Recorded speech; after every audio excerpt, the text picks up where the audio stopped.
Assalamualaikum warahmatullahi taala wabarakatuh. Salam sejahtera kepada semua rakyat Malaysia.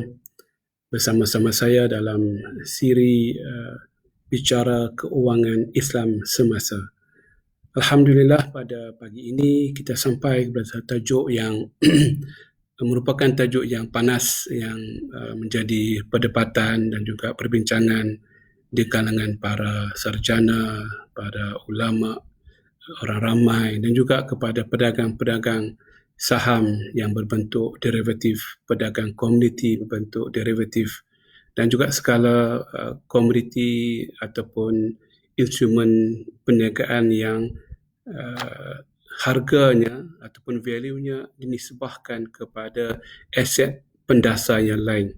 Nama derivatif adalah menunjukkan bahawa instrumen keuangan yang dibentuk ini, nilainya, harganya dan cara untung dan ruginya disandarkan dan dinisbahkan dan diatributkan kepada satu aset yang lain, iaitu aset pendasar yang lebih real, yang lebih nyata, yang lebih ketara. Dan derivatif itu adalah pada produk yang terbitan kepada produk yang asal. Seperti saham adalah produk yang asal. Tetapi bila kita keluarkan option, iaitu pilihan untuk membeli atau menjual saham di masa hadapan, maka option dianggap sebagai derivatif kerana harga option di pasaran adalah bergantung kepada harga saham di bursa dan juga exchange. Jadi ada keterikatan dan juga correlation antara harga option sama ada call ataupun put dengan harga saham yang dipasarkan atau yang diperniagakan di pasaran utama, bukan pasaran option atau pasaran derivatif. Begitu juga dengan barang komoditi, misalnya gandum, kelapa sawit, minyak, ada harga yang berdasarkan harga semasa, harga pasaran biasa, tetapi ada juga harga yang berbentuk forward.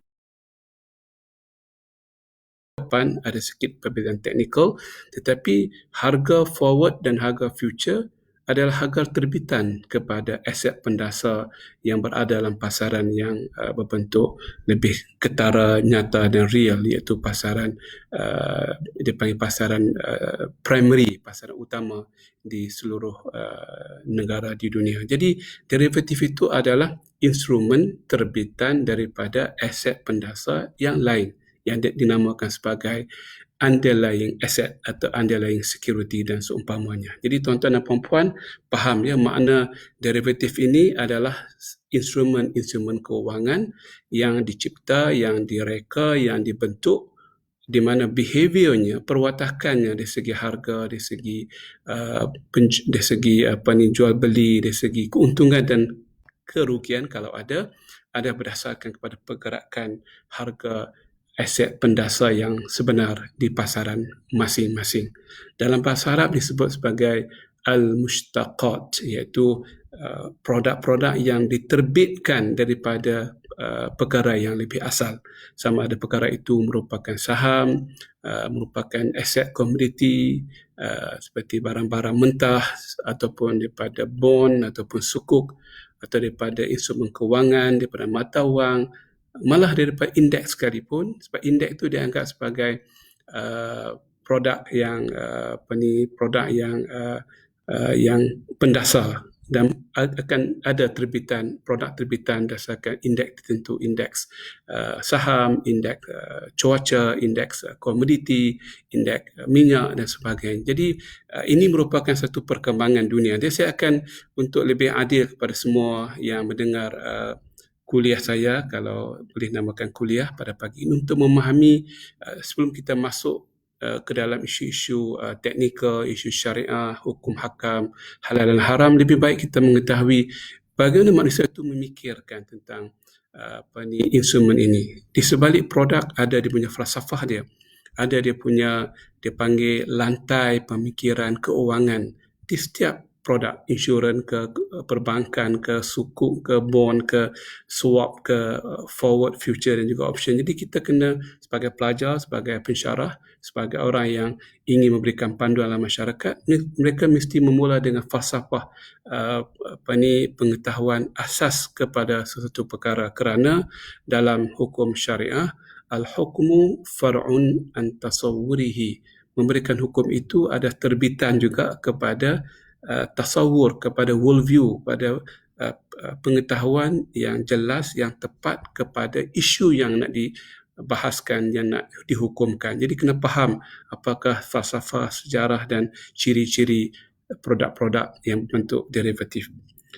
Tuan-tuan dan puan-puan, saudara dan saudari, terima kasih kepada rakan-rakan yang bersama saya di pagi ini. Semoga semuanya dalam keadaan yang ceria-ceria belaka, sihat dan sejahtera, dan sudi bersama saya dalam sesi yang tak seberapanya ini untuk kita memahami sedikit sebanyak hukum-hukum berkenaan dengan agama, dan kepada mereka rakan-rakan kita dalam bidang perniagaan, dari segi perniagaan mereka juga pekerja-pekerja yang mahir, yang tekun, yang ingin mencari keuntungan dari segi perniagaan saham, perniagaan derivatif. Mereka juga perlu diberikan bantuan dari segi ilmu, maklumat yang sah. Saya punya tanggungjawab memberikan maklumat yang paling tepat, yang paling jelas, yang paling berasas, tanpa ada sebarang isu-isu kontroversi, kerana saya ada seorang pengajar, sudah lama jadi pengajar, dan juga seorang penasihat syariah yang dipertanggungjawabkan untuk memberikan panduan kepada ramai orang Islam, bukan di Malaysia, di seluruh dunia. Saya mempunyai rakan-rakan dan pelanggan dan klien saya, berbagai bank di dunia, berbagai-bagai institusi kewangan yang melabur wang-wang daripada pelabur-pelabur mereka yang ingin mencari keberkatan pelaburan halalnya dan juga keuntungan yang baik, yang lumayan kepada perniagaan. Perniagaan satu perkara yang penting dalam agama kita, termasuklah perniagaan saham, perniagaan komoditi, perniagaan-perniagaan yang memberikan keuntungan. Semalam saya baca tafsir ada tentang tajuk bila mana Allah Subhanahu Wa Taala sebutkan Allah jadikan harta ini sebagai qiyamah, sebagai satu tiang seri kepada kehidupan kamu. Wala tu'tu sufaha'a amwalakum allati ja'alallahu lakum qiyama. Allah sifatkan amwal, harta ini sebagai qiyam. Dan saya telah membuat rujukan kepada hampir 10 kitab tafsir yang menarik, kesemuanya mengatakan bahawa daripada Ibn Kathir sampai pada Rashid Ridha, Syed Qutub yang terbaru, yang moden ini, mengatakan agama, harta ini adalah tiang agama. Dia panggil qiyamu ma'ishikum, ialah tiang kepada kehidupan kamu. Dan dalam tiang agama ini, tiang kehidupan ini, tiang kepada segala tiang itu adalah perniagaan.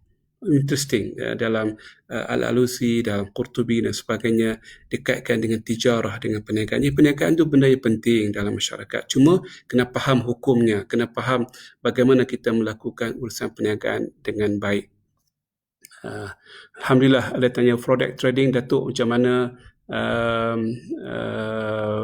Sampai masanya, insyaAllah kita akan bincang forward, kita akan bincang future, dan kita akan bincang option. Dan kemudian mungkin bahagian kedua besok kita akan bincang swap, kita akan bincang ETF dan juga CFD, contract for different, dan pelbagai isu yang mungkin timbul dalam persoalan. Kalau ada permintaan yang banyak dan ramai, kita akan buat bab ketiga untuk kita melangsaikan isu syariah berkaitan dengan derivatif ini untuk maklumat dan juga faedah semua pihak yang berada dalam pasaran yang berbentuk derivatif. Ada yang baik, ada yang sah, ada yang patuh syariah, ada juga yang tidak patuh syariah. Jadi tugas kita memastikan di manakah sempadan yang patuh dan sempadan yang tidak patuh syariah. Dengan izin tuan-tuan dan puan-puan, saya terus kepada tajuk kita, falsafah, idea di sebalik derivatif. Begini tuan-tuan dan puan-puan, dalam pasaran dalam pasaran yang biasa, pasaran komoditi, saham, pasaran bond dan juga sukuk, juga mata wang, kita tidak boleh mengawal pergerakan masa hadapan. Ia bergerak dengan pelbagai-bagai hala tuju dan juga direction berdasarkan perkembangan masa ke semasa. Bila berlaku COVID-19, harganya berubah. Bila berlaku pencemaran alam, bila berlaku keadaan ekonomi yang tak menentu, even politik tak menentu, Brexit misalnya, dasar Amerika Syarikat yang mengatakan American First yang akan mengganggu import ekspor satu dunia, ia akan berikan kesan kepada harga sebenar barang-barang komoditi utama di pasaran, saham, komoditi mata wang dan sebagainya. Jadi itu pasaran yang cukup luar biasa yang tidak boleh dikawal oleh mana-mana pihak. Ianya bergerak as it wishes, kata bahasa orang putih dalam buku-buku perniagaan. Dia tidak boleh dikawal, boleh dikongkong oleh mana-mana faktor. Malah disebutkan no one is bigger than the market. Tidak ada mereka yang lebih besar daripada pasaran sebenar. Jadi untuk mengurus risiko pasaran masa hadapan, ini falsafahnya, maka timbullah produk-produk derivatif untuk lindung nilai. Jadi asas ataupun origin ataupun pencetus kepada idea derivatif adalah untuk risk management, pengurusan risiko yang berhemah tinggi untuk mengawal sebarang perubahan harga komoditi pendasar di masa hadapan, sebenarnya saham, bond, komoditi atau mata wang. Jadi kalau berlaku perubahan di masa hadapan, kita selamat. Atau risiko kita taklah 100% terdedah dengan pasaran yang sebenar yang di luar daripada kawalan kita. Kita telah lock in. Jadi tugas derivatif adalah untuk kuncikan harga itu sekarang, bukannya di masa hadapan. Jadi kalau berlaku apa-apa pun, jadi mereka yang ada instrumen derivatif, risiko mereka dapat dikurangkan atau mungkin tidak ditiadakan sama sekali. Jadi itu adalah konsep yang baik. Dari segi syariah pun tidak salah kita menguruskan risiko yang boleh kita uruskan dengan syarat ianya patuh syariah. Seorang sahabat datang jumpa Nabi Muhammad SAW. Dia datang ke masjid Nabi dengan untanya, kemudian ditinggalkan untanya tidak diikat dengan baik. Nabi tegur dia, kenapa kamu tidak ikat unta kamu, wahai sahabat aku? Kata beliau dengan jawapan yang beliau rasa betul lah pada Nabi Muhammad, seorang Nabi yang hebat, yang ilmu, yang berhikmah tinggi. Dia kata, aku bertawakal pada Allah Subhanahu Wa Taala. Macam hari inilah kita nak lawan dengan COVID, nak bertawakal, kita redah saja. Kita pergi sembahyang jamaah, kita pergi masjid, kita pergi kenduri, nak raikan kenduri, kita tak pakai mask, kita tak pakai basuh tangan dengan sanitizer, kita keluar. Kerajaan kita jangan keluar, kita nak keluar juga dengan isu-isu yang remeh pun kita nak keluar. Sebab kita rasa kita dikongkong. Kita rasa bahawa itu merupakan takdir Allah Subhanahu Wa Taala. Kenapa perlu saya mengambil tindakan melanggar takdir Allah Subhanahu Wa Taala? Seperti mana kata sahabat ni, aku ni nak bertawakal Nabi. Memang kamu ajar kami bertawakal, aku nak bertawakal. Nabi tegur dia, salah tu, itu tawakal songsang. Tawakal yang tidak berasaskan agama. Kata Nabi Muhammad SAW, i'qilha summa tawakkal 'ala Allah. Ikat dulu, tambat unta itu, barulah kamu bertawakal kepada Allah Subhanahu Wa Taala. Jadi kena mengambil risiko. Jadi kalau kita merupakan orang yang terlibat dengan pasaran macam CPO, macam minyak, macam mata wang, bank misalnya yang ada pembayaran balik kepada bank daripada Amerika Syarikat atau daripada Korea, daripada Jepun dengan harga mata wang luar negara, bila mana dapat bayaran tersebut, bila ditukar balik kepada ringgit Malaysia, mungkin akan berlaku kerugian kepada bank atau syarikat pengeksport di Malaysia. Sebab tu mereka kena lindung nilai dengan masuk dalam konteks namanya forward currency, forex. Jadi untuk melindung nilai mata wang mereka supaya stabil. Bila mereka dapat pembayaran dalam bentuk yen atau dalam bentuk won Korea misalnya, atau dalam bentuk apa sajalah dirham ke dinar ataupun euro ataupun US dollar, kadar pertukaran daripada mata wang asing kepada mata wang tempatan tidak jauh daripada kos sebenar mereka, pengurusan, penggalangan, bayar gaji, kos ekspor dan sebagainya. Jadi perlu kepada forward. Otherwise, mereka akan terdedah dengan bukan kerugian operasi, kerugian mata wang. Dan banyak syarikat dalam dunia hari ini, mereka rugi bukan sebab mereka tak cekap buat perniagaan, mereka tidak melakukan operasi yang baik, barang yang baik, kualiti yang baik. Tetapi bila dapat bayaran nanti, Kalau mereka tidak ada produk derivatif, hedging ini atau lindung nilai, mereka akan terdedah dengan risiko mata wang. Maka perlulah kepada satu kontrak yang namanya forward. Mereka telah tukar mata wang yang akan diterima nanti, katakan sebanyak 100 million US dollar, yang pada hari ini adalah berjumlah sebanyak 420 million ringgit Malaysia contohnya. Tapi kalau mereka tak ikatkan kadar pertukaran masa hadapan, mereka mungkin dapat dah tukar balik kepada ringgit Malaysia jadi kepada 400 juta sahaja ataupun 380 juta sahaja, sebab mata wang kita semakin kuat katakan, ataupun mata wang yang satu lagi semakin lemah. Jadi bila dapat balik bukan 420 juta, dapat balik 380 juta ringgit Malaysia, sedangkan kos operasi di Malaysia adalah sebanyak 400 juta. Untung yang sebenarnya ada 20 juta sepatutnya, sebab pertukaran harga mata wang di masa hadapan telah bertukar sebabkan politik, sebabkan ada ancaman peperangan sebagainya contohnya, maka syarikat tersebut akan rugi yang banyak. Jadi untuk mengelak kerugian, mereka akan masuk dalam kontrak forward contract. Mereka akan pergi bank-bank Islam. Alhamdulillah ada produk yang patuh syariah. Mereka akan melakukan janji untuk menjual mata wang mereka itu, iaitu 100 million US dollar kepada bank Islam dengan harga kurang lebih dalam 400, katakan 18 juta dengan kurang lebih pada harga pasaran semasa. Untung pada bank sikit, untung pada mereka sikit. Tapi yang penting, mereka tak akan rugi.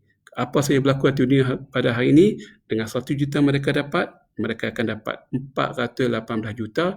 400 untuk kos mereka, 18 juta ada untung mereka. Jadi kalau mata wang turun daripada $1 kepada 4.2 kepada $1 kepada 3.8 misalnya, maka mereka terselamat daripada risiko kewangan. Jadi menarik. Produk derivatif ini bagi saya produk yang cukup menarik untuk idaratul makhatir, untuk pelindungan risiko.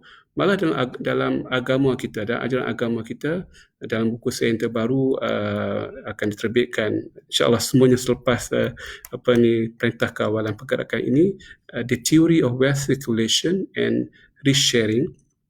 Saya sebut bahawa kita punya ulama syariah dan juga para sarjana dan juga dosen-dosen kita belum memahami teori risiko yang sebenar. Risiko kita bincang dalam kitab-kitab di universiti, di kuliah-kuliah itu terlalu superficial, terlalu mudah dan ringkas. Jadi kita perlu kepada satu teori yang baru, sebab risiko itu pelbagai-bagai. Risiko komoditi, risiko mata wang, risiko pasaran, risiko ketidakcairan, risiko tidak matching, risiko politik, risiko perjalanan, risiko musibah alam COVID-19, berbagai-bagai. Jadi perlu kepada ilmu fiqh baru kepada risiko dalam syarah. Jadi tuan-tuan dan puan-puan nak faham bahawa semuanya produk derivatif asalnya dicipta oleh minda manusia untuk melindungi nilai. Satu tujuan yang cukup baik. Tapi lama-kelamaan ia menjadi alat pelaburan. Bila dah settle, rasa tenang, kita dapat risiko, ada satu permainan lagi mengatakan kenapa tidak kita mengambil keuntungan. Kita sengaja createkan produk untuk mendapat keuntungan. Jadi bila option tu dijadikan alat lindung nilai kepada alat pelaburan, maka timbullah isu call dengan put option, hak untuk menjual, hak untuk membeli dan juga hak untuk menjual. Call adalah hak untuk membeli, put option adalah hak untuk menjual. Dan lama kelamaan timbul lagi idea manusia yang hebat ini yang fikir kita dah melabur dalam derivatif, kita untuk lindung nilai pada mereka yang ada perniagaan yang sebenar. Mereka ada perniagaan sebenar, mereka ada hak untuk lindung nilai, mereka adalah traders. Kita panggil hedges, mereka adalah pelindung nilai. Tapi ada juga dalam masyarakat ini namanya speculators. Mereka yang mengambil, membuat spekulasi untuk keuntungan mereka. Mereka terubahkan produk ini daripada konsep lindung nilai untuk perniagaan mereka sendiri. Mereka beli minyak, mereka beli saham, mereka beli bond dan sukuk misalnya. Mereka ada kepentingan yang sebenar. Tapi ada juga dalam pasaran, sebab pasaran derivatif terbuka untuk semua orang. Ada yang betul-betul ada perlindungan sebenar, ada yang sekadar mengambil kesempatan speculators, bukan hedges, bukan hedging. Mereka ada hedges, these are hedges, satu lagi speculators. Maka timbullah satu evolusi baru daripada alat lindung nilai kepada alat pelaburan dan juga kepada alat perjudian. Ia merupakan satu skim yang baru di mana tujuan mereka yang masuk dalam pasaran bukan untuk lindung nilai, bukan untuk pelaburan, tetapi untuk mengambil keuntungan berdasarkan chance, berdasarkan nasib baik dalam harga, bertukar harga antara satu dengan yang lain. Jadi itu pada saya pengamatan yang berlaku dan semua perangkat, sama ada forward ke, future ke, option khususnya yang hebat sekarang option sebab mudah di-structure dan mudah dijual beli sebagai alat lindung nilai pada mereka yang ada perniagaan yang sebenarnya untuk dijaga, alat pelaburan untuk pelabur-pelabur masih lagi dapat diterima dengan dengan panduan-panduan tertentu. Yang ketiga yang tak dapat kita terima adalah menjadi alat betting ataupun perjudian semata-mata. Jadi itu yang kita takut supaya kita tidak nampak di mana asas syariah yang asal lindung nilai betul boleh. Malah kita boleh cari fatwa-fatwa yang boleh membantu kita sebab lindung nilai menjaga risiko adalah hifzul mal, menjaga harta dan maqasid syariah. Ini kita balik pada maqasid balik. Jadi saya bincang dalam buku maqasid syariah yang akan dikeluarkan juga ni tentang kepentingan menjaga harta itu kepentingan yang cukup tinggi yang ada di atas kepala kita. Agama memberi perhatian cukup besar pada harta. Harta dan kehidupan saya sebut dalam kitab tafsir tadi adalah twin, kembar kehidupan. Tanpa ada harta tidak ada kehidupan, kehidupan tidak bangun tanpa ada harta dalam masyarakat dan juga teori edaran harta dan sebagainya. Jadi tuan-tuan faham ya bahawa falsafahnya atau niat baiknya tu betul daripada awal tapi lama kelamaan dan this happen semua perkara lah. Bidang yang baik dia mula dengan baik, mula lama kelamaan dia jadi macam-macam, dia jadi serabut, dia jadi macam putar alam. Itu memang berlaku. Kadang-kadang pelaburan biasa tapi lama tengok orang lekor sikit, orang lalai, dia pusing sana, dia pusing sini, jadi produk baru, binary, banyak contoh margin dan sebagainya dalam pasaran. Jadi alhamdulillah kita melihat dari segi takrifan derivatif dan juga asal usul ataupun tujuan diadakan derivatif tersebut. Terima kasih sekali lagi kepada semua yang bersama saya. Saya tak sebut nama lah tapi terima kasihlah yang berikan saya semangat juga motivasi. Kalau tidak saya bercakap seorang-seorang je, tak seronok. Jadi kalau ada tuan-tuan dan puan-puan yang duk tadah telinga, buka minda dan juga buka rongga-rongga minda yang positif, yang positif itu untuk serapkan ilmu dan kita faham syarah ini. Saya bukan takat halal dan haram, saya bukanlah seorang ulama yang suka kata halal atau haram. Saya seorang sarjana Islam yang suka memahami falsafah suatu perkara dan mencari solusi syariah yang sesuai dengan perkara tersebut. Syariah tidak datang lengkap pada hari pertama, dia datang tidak pasang siap. Saya sebut dalam banyak buku saya, cuba baca buku Syarah Islam, buku Minda Syariah, buku-buku yang lain saya sebut, Mindset. Syariah tidak datang pada hari pertama lengkap. Dia datang dengan panduan umum, kita yang tolong pasang siapkan berdasarkan keadaan. Itulah kerja ulama sepanjang zaman dan masa. Dia sebut kalau semuanya pasang siap, ulama dia akan kehilangan pekerjaan, jobless. Saya sebut dalam pengajaran saya di universiti zaman dulu supaya pelajar faham bahawa ulama ni tugas mereka berinteraksi dengan masyarakat, bukan untuk mengulang-ulang apa yang telah disebut oleh ulama dulu. Kita bukan menghafal ilmu, kita memikir ilmu. Kita bukan seorang yang menghafal beratus fatwa. Kita adalah seorang pemikir ilmu dan fatwa. Itulah tugas seorang sarjana Islam. Jadi kita pindah kepada forward. Forward ini produk yang pertama yang klasik yang timbul pada kurun ke-18 Masihi lagi. Satu produk yang simple, iaitu kalau kita nak beli barang pada masa tersebut, katakan 1 tan gandum, jadi berdasar harga pasaran.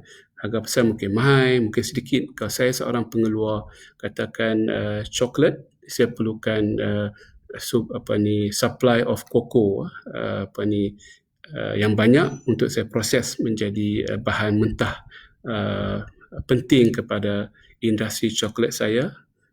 Saya perlukan dapatkan bahan tersebut pada masanya dengan harga yang sesuai dengan kos saya.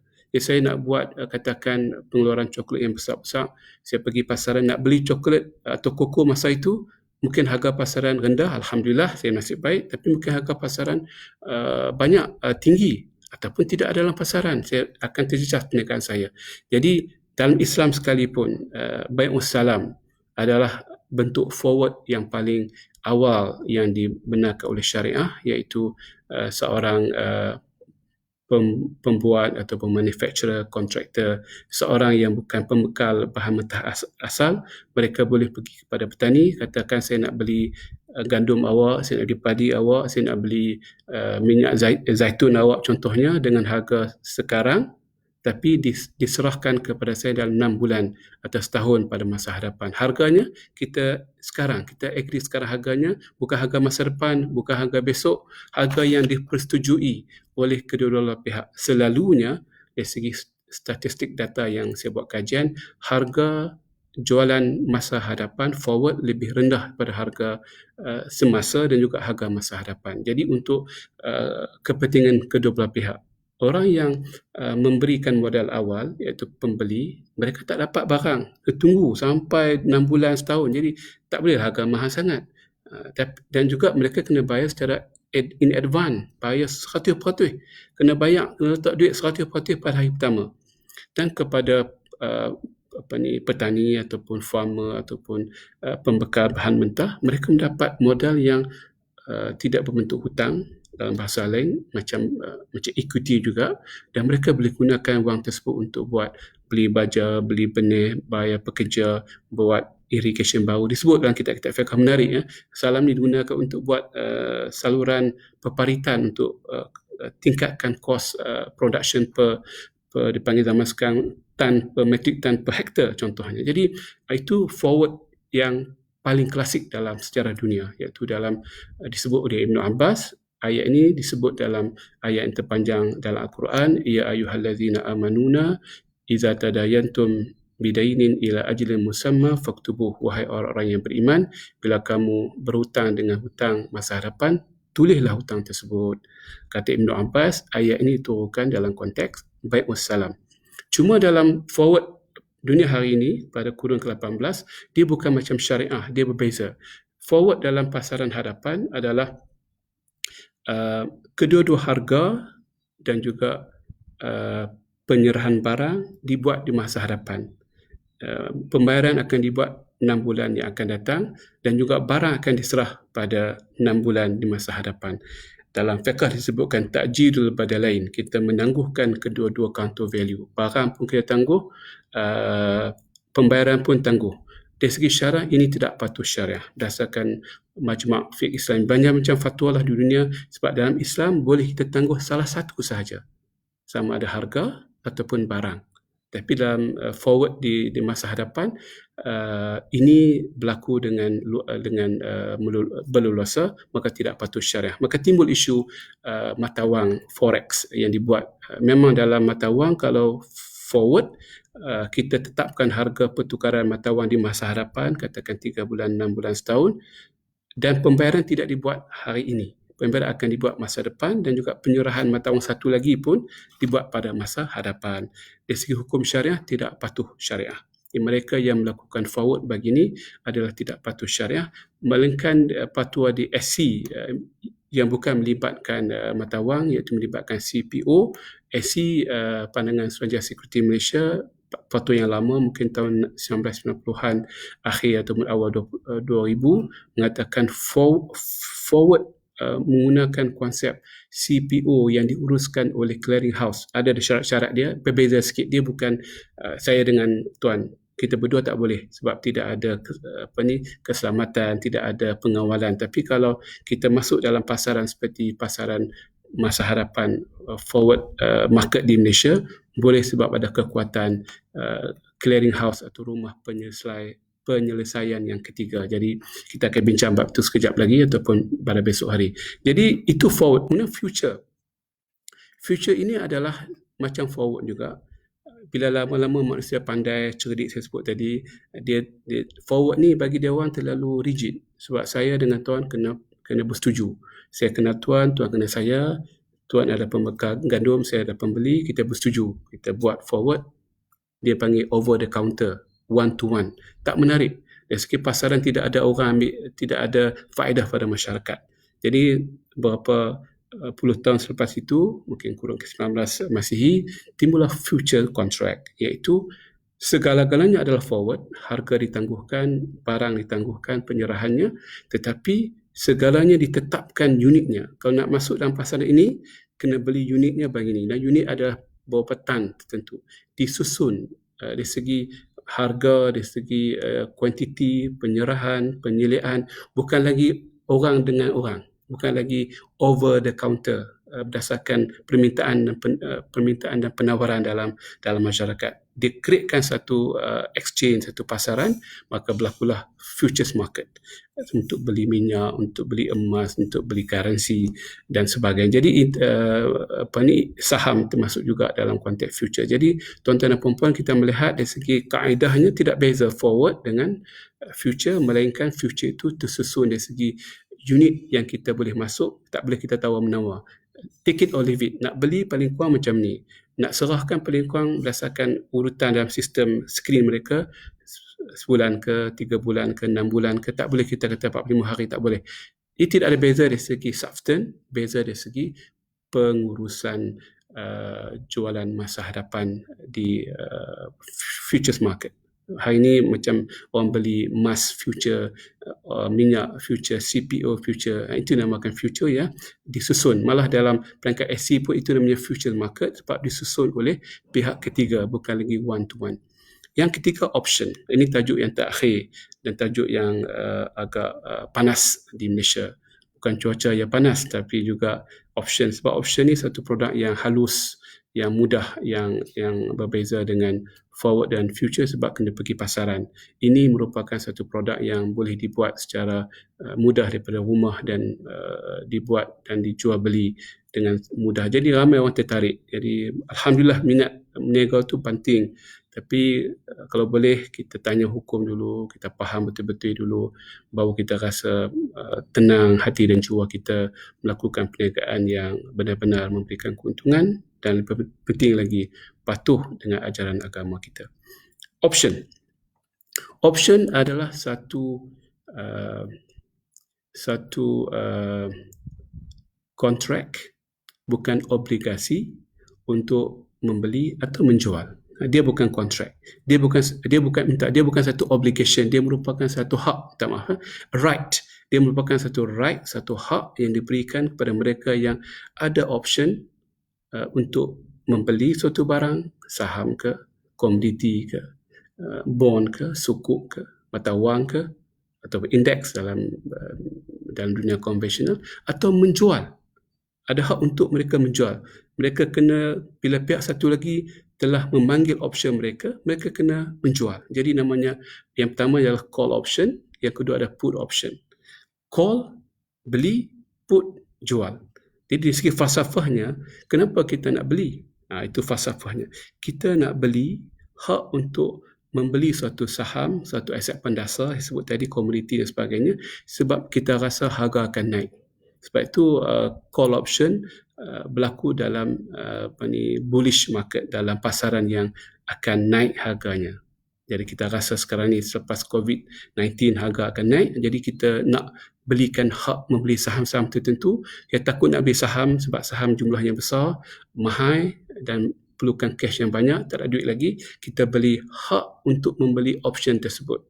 Jadi kita bayar sikit, dia panggil premium. Kita ada hak, bila harga dah naik betul, kita tukar daripada option kepada saham pendasar tersebut. Jadi kita mungkin untung yang banyak kalau option kita tu menjadi, kalau harga naik lah.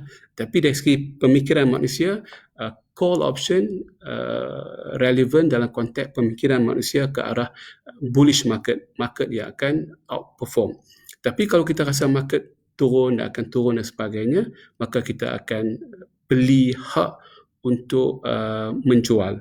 Jadi kita dah pegang saham tertentu, kita tahu saham kita akan turun, jadi kita tak nak jual lagi, kita nak pegang lagi, tapi kita beli hak untuk menjual barang saham tersebut. Bila turun, kita jual kepada orang tertentu, mereka akan tanggung risiko. Dalam dunia ini menarik, ada orang yang berfikiran bullish, ada yang pemikiran bearish. Itu biasa dalam masyarakat. Syariah tidak ada isu. Syariah tidak akan memaksa minda manusia untuk berfikiran bullish atau bearish. Saya sebut dalam buku saya dalam Theory of Wealth Circulation dan juga Risk Sharing bahawa syariah tidak campur tangan dalam urusan pengambilan risiko. Sebab risiko itu adalah kemanusiaan dan bukannya keagamaan. Dan saya bagi dalil Quran dan Sunnah dan macam-macam lagi lah. Boleh baca buku di masa hadapan. Jadi berbalik kepada option ini, ada call juga ada option. Dalam bahasa konvensional disebutkan American option dengan European option. Ini bukan sebab lokasi atau geografi, ini pendetailan sahaja. Kalau American option, kita diberikan right untuk jual atau beli pada mana-mana masa sebelum atau semasa tarikh luput option tersebut. Jadi ada ruang yang banyak. Tapi kalau kita beli option yang berbentuk European option, bukan di Eropah tapi namanya sahaja, satu dunia pun boleh buat European option, kita hanya boleh exercise option tersebut, jual atau beli pada tarikh matang option tersebut. Ini perbezaan teknikal, tidak ada isu syariah dari segi definisi dan juga hukumnya. Jadi jangan bimbang tentang American ataupun European, sama sahaja dari segi bentuk hakikatnya. Jadi ada masa dah, minta maaf dah panjang sikit, 36 minit saya bersama dengan tuan-tuan. Saya nak minta lagi 10 minit lagi untuk nak mencetuskan idea option, dan kalau tak sempat, saya tidak rush. I don't want to rush this issue. Kita sambung, kita lumat-lumatkan, kita hadam-hadamkan untuk faedah kita semua. Saya telah mengatakan dalam banyak seminar saya, sama ada dalam Facebook ataupun on the stage, dalam konferens yang telah diviralkan dan telah diulang-ulang dalam banyak konferens, dalam banyak seminar yang saya tahu atau saya tidak tahu di belakang tabir, misalnya mengatakan Dr. Daud telah membenarkan option trading. Sebab itu kita boleh melabur dalam option, dan semua perkara option yang berlaku di atas muka bumi ini, termasuklah yang berlaku di luar pada Malaysia, seperti di Chicago option exchange contohnya. Saya ingin jelaskan bahawa bila saya ditanya tentang option pada pandangan syariah, saya mengatakan syariah membenarkan pada pandangan penasihat syariah di Suruhanjaya Sekretari Malaysia, bahawa option itu ada satu hak mali, satu hak keuangan yang boleh dijual beli. Saya boleh beli hak untuk membeli saham di masa hadapan. Itu adalah hak yang diiktiraf oleh syariah. Dan saya sebut dengan syarat saham induknya patuh syariah. Itu statement saya yang konsisten all the way. Saya tidak pernah tambah atau kurang. Yang ramai mengatakan ini satu faktor untuk semua option, sedangkan dalam dunia pada hari ini terdapat 3 jenis option. Dan option yang saya sebut tadi itu dinamakan di Malaysia sebagai waran, sebagai TSR, dan juga sebagai waran dan TSR, iaitu satu option yang dikeluarkan oleh syarikat yang diapungkan di bursa untuk mereka menjual hak tersebut kepada pelabur-pelabur mereka yang sedia ada, untuk mereka menukarkan option tersebut kepada saham induk di masa hadapan, kalau mereka nak tukar option kepada saham induk yang patuh syariah.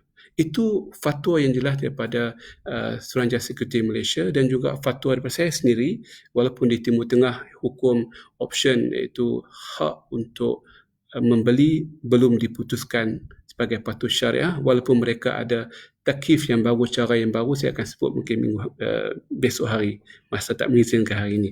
Jadi itu fatwa saya yang jelas. Saya tidak mengatakan sebarang option yang dikeluarkan oleh pihak ketiga yang tidak ada langsung kaitan dengan saham induk. Keluarkan option, kita beli, kita jual berdasarkan harga pasaran, itu adalah lebih dekat kepada perjudian, yang tidak ada langsung semangat untuk menukar option tersebut kepada mana-mana saham induk. Dan option ini tak dikeluarkan oleh syarikat tersenarai untuk mereka mengambil sedikit modal berdasarkan harga option yang diperniagakan, mereka dapat cash secara mudah, secara yang segera dan mudah, dan mereka sanggup untuk mencairkan saham mereka pemegang saham yang asal untuk kepada pemegang option di masa hadapan. Itu yang dibenarkan sebab ada isu barang yang jelas, ada isu harga yang jelas, ada niat yang baik untuk menukarkan option kepada saham yang patuh syariah di masa hadapan, dan hak ini hak yang berasas, hak mali disebut dalam fatwa di Malaysia, iaitu hak kewangan yang diiktiraf kerana ada saham pendasarnya. Adapun option yang berlaku di luar negara, di US, di Chicago, dalam option market, mereka tidak ada aset pendasar.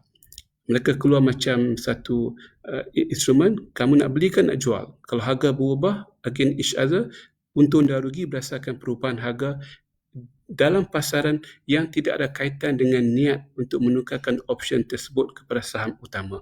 Ini dengan izin, tidak ada ulama yang mengatakan halal sama ada di Malaysia ataupun di Timur Tengah, dan saya merasai bahawa mungkin satu hari nanti ada resolusi yang lebih jelas, tapi pada masa sekarang untuk lebih adil, tidak ada fatwa yang mengatakan ini adalah satu transaksi yang halal kerana ianya tidak diasaskan kepada mana-mana aset pendasar yang sama ada patuh tidak patuh syariah. Dia hanyalah merupakan satu instrumen untuk dia panggil speculate, untuk mengambil untung dan rugi pasaran semata-mata yang tidak ada asas kepada pelaburan dalam saham utama di masa hadapan. Jadi tuan-tuan dan puan-puan, saya rasa itu merupakan satu kenyataan saya yang saya rasa perlu saya buat untuk menjelaskan kenyataan saya selama ini adalah merujuk kepada option yang dikeluarkan oleh syarikat yang patuh syariah untuk membolehkan para pemegang option menukar option mereka kepada saham dalam masa yang ditetapkan dengan harga yang ditetapkan, dipanggil strike price, bila mana mereka ingin menukar. Mereka ada hak untuk membeli saham dengan membeli dengan harga yang ditetapkan pada masa option dikeluarkan. Jadi janganlah keliru. Mungkin ada yang tak puas hati, ada yang kurang selesa. Jadi kita akan sambung lagi pada besok hari. Saya tidak mahu masa yang panjang pada tuan-tuan dan puan-puan. Masa itu berharga. Jadi saya sudahi kenyataan saya bahawa option itu ada pelbagai. Ada option yang berbentuk memberikan peluang kepada atau right kepada mana-mana pihak untuk mendapat hak membeli saham yang akan dikeluarkan pada masa hadapan dengan harga yang ditetapkan pada hari ini, tidak ada risiko harga dan sebagainya. Itu hak, bukan obligasi. Mereka nak beli pun boleh. Kalau harga naik tinggi, mereka belilah untung. Kalau harga turun, janganlah kita beli sebab kita akan rugi sebab kita beli sebab nak dapatkan perbezaan antara harga option kita dengan harga sebenar pasaran. Jadi itu dibenarkan oleh syarak. Adapun option yang dipanggil dengan izin naked option, option yang bogel ini yang tidak ada sandaran mana-mana instrumen yang nyata, itu tidak ada fatwa yang membenarkan, dan kita kena rujuk kepada mereka yang pakar di kalangan sahabat kita, rakan-rakan kita, komuniti kita melihat kedudukan option yang berbentuk naked option dalam pasaran. Jadi izinkan saya untuk mengambil 2-3 soalan untuk meraihkan tuan-tuan dan puan-puan. Terima kasih kepada yang bertanya, kepada yang bersama saya, Muhammad Hazman, Muhammad Hazwan, Khairul Nazri. Ada yang tanya kalau option pertama itu berlaku juga di luar negara seperti di US, di Amerika Syarikat, di Eropah, boleh. Kalau saham induk itu saham yang patuh syariah. We are talking about naked option yang tidak ada sebarang niat untuk membeli saham yang utama di pasaran primary. Terima kasih Haji Munir, Nur Iskandar, Puan Mahanun, Fadhil dan ramai lagi lah rakan-rakan, Muhammad Jaafar, Zul Pinang dan sebagainya. Mudah-mudahan pencerahan pada hari ini memberikan sedikit satu lontaran idea, bukan setakat halal dan haram di penghujung diskusi kita, tapi di segi falsafah manusia. Kita kena galakkan, kita fikir lagi bagaimana kita nak uruskan risiko. Ini bidang yang saya suka sangat. Dalam buku saya yang terbaru tu saya kata kalau ada masa saya akan tulis satu teori pengusaha risiko yang moden, yang berbentuk kurun 21 Masihi. Sebab dalam kitab fiqh semuanya klasik. Risiko dibincang 2-3 muka surat saja. Hari ini risiko is everywhere.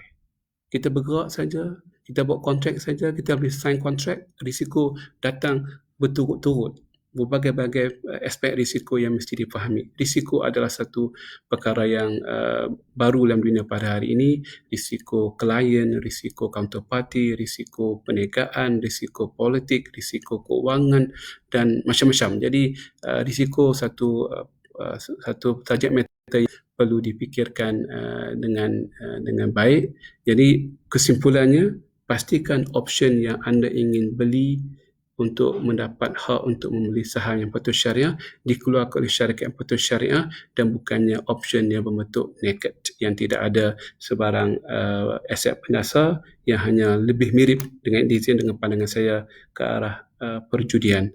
Dalam konteks forward tadi, currency saya akan sebut pada besok hari apakah cara syariah untuk mengisikan keperluan pengurusan mata wang masa hadapan dengan cara yang patuh syariah, bukan dengan cara forward yang ada dalam pasaran. Dan juga saya ingin berikan nasihat kepada rakan-rakan sekalian yang buat forward yang dianggap sebagai forward currency through margin, itu juga tidak patuh syariah. Saya akan kupaskan besok kenapa forward yang dicanang sebagai forward itu tidak patuh syariah, kerana ianya berlaku secara margin dan bukan sebagai 100% yang dibayar in advance. Sebab dalam konsep penjualan mata wang, al-zahabu bil-zahabi wal-fiddatu bil-fiddati, mesti bayar 100% tunai baru dianggap sebagai tunai dan juga lani ataupun spot transaksi. Kita sambung pada besok hari, mudah-mudahan semuanya mendapat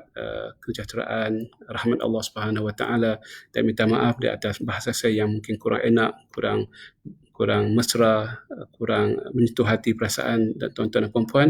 Itu bukan maksud saya. Saya ingin memberikan penjelasan yang seputih mungkin, selunak mungkin untuk faedah kita semua. Sehingga kita berjumpa lagi bahagian yang kedua dan mungkin bahagian ketiga tentang isu derivatif ini pada hari besok dan hari seterusnya. Assalamualaikum warahmatullahi taala wabarakatuh.